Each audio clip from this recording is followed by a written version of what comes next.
क्योंकि दोस्तों जो हमारा ए वाला स्पीकर है, ए वाला स्पीकर हमारा साउंड नहीं देगा, क्योंकि जो ए वाला जो हमारा आईसी होता है ये ख़राब हो चुका है। तो चलिए आपको हमने क्या करना पड़ेगा, पुराना वाला जो साउंड आईसी होता है वही साउंड आईसी मैं इसके अंदर यूज़ करूँगा।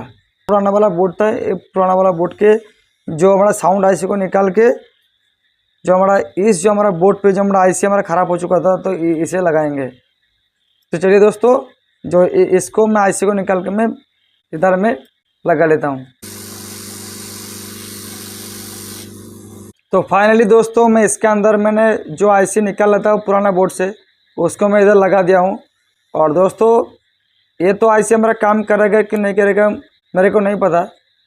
तो चलिए मैं इसको एक बार ऑन करके एक बार देख लेता हूँ ये हमारा काम करता है कि नहीं करता है। तो आप ध्यान देना जो ए वाला आईसी साउंड आ रहा है कि नहीं आ रहा है। तो दोस्तों जो इसका जो माइक है, मैं माइक को मैं इधर लगा लेता हूँ, एक ऑन कर लेता हूँ। Welcome to MC Music World. Bluetooth mode.